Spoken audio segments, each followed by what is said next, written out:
Hey again, Michael. If you forgot, this is Neil from No, Dorkaholics. what's up, Neil? How's it going, man? How are Go- you?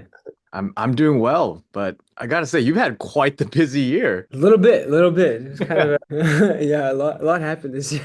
Season one debuted, it wrapped, and then literally within the same month, you started filming for season two, and now season two is out. Isn't that wild? How often does that happen, right? That quick of a turnaround for a show. But I mean, it's great because fans can tune back into the same show that they enjoyed so much in season one. So Mhm. You and the cast and crew did not leave audiences waiting too long after the climactic finish between David and Goliath. no, no, no.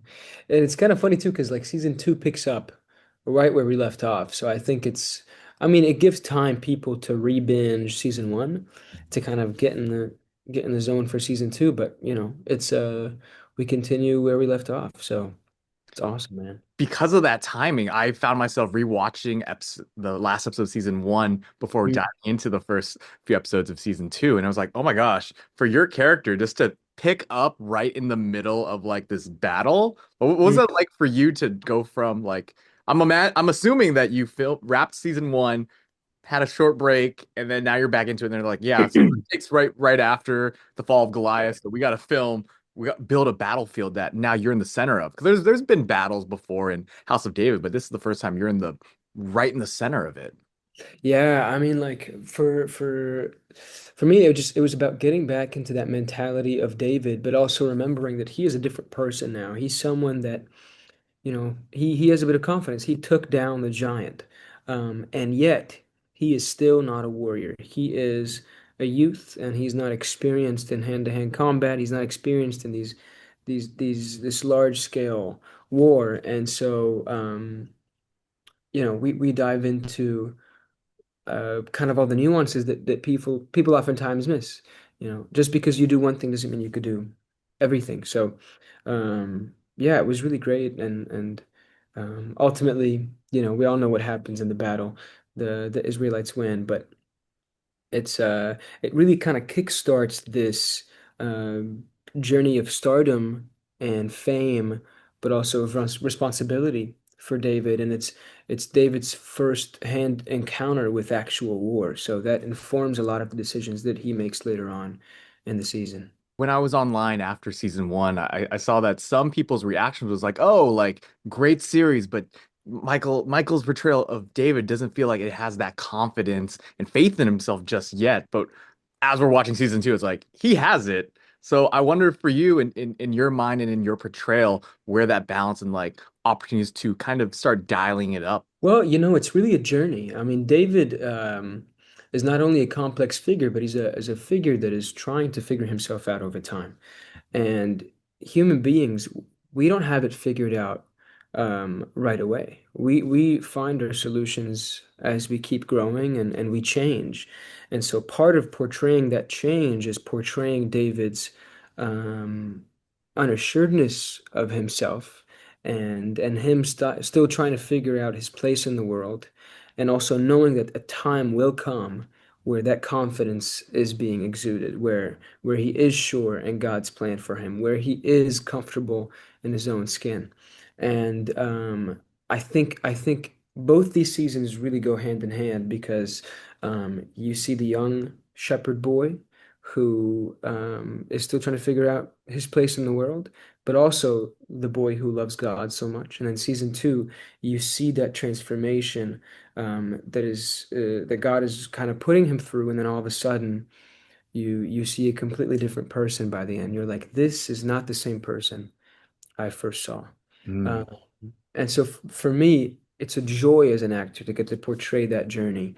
But I have to keep reminding myself, you know, don't sell it too early. This is long form storytelling, and um, you gotta let it simmer sometimes.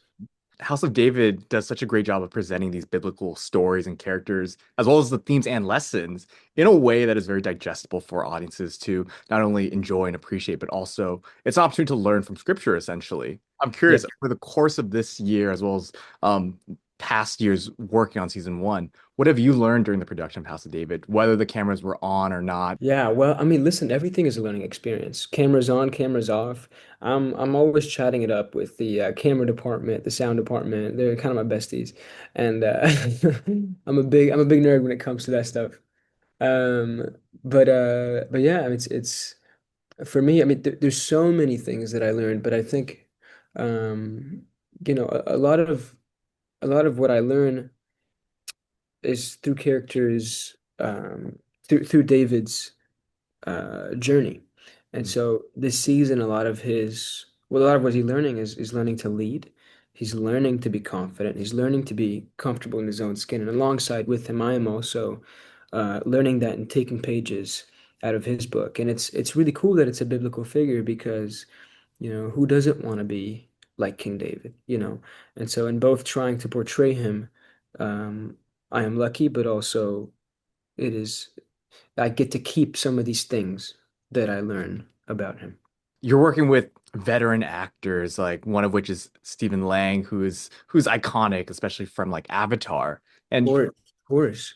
he's playing Samuel, who's the one who anointed your character David. So at times when you're in your scenes with him, he is a guide, he's a mentor. So what was Mm. it like working alongside him and possibly what you were able to kind of Yeah. pick up standing on the shoulders of Well, giants? you know what? Very similar to his character. He is both a mentor and a guide to me off screen. I mean, like you said, he's a veteran. He is an expert at his craft, and you just watch him and you know immediately this guy is where he belongs. He knows what he's doing.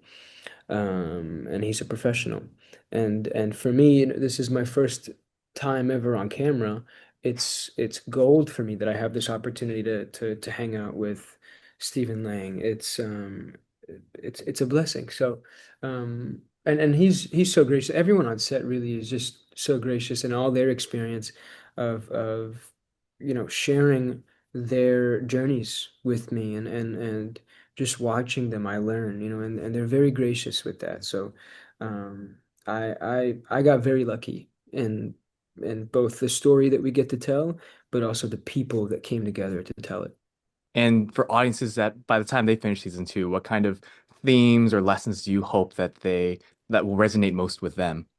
Oh, I mean, a story like this, it's hard to pinpoint one specific lesson.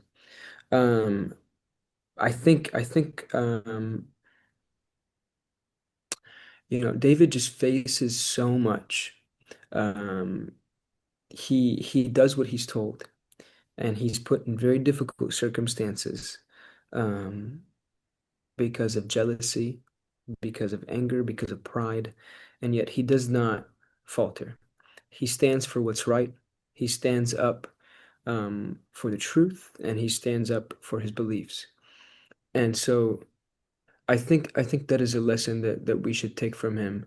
Um, that confidence in what we believe in and learning to stand up to evil, but also um, knowing how to love. Um, it's no mystery that David and Saul eventually become enemies. But one of the special things about David is that David loves his enemies. I think that's a lesson that a very important lesson that people can take from this season. That is a beautiful lesson to share indeed.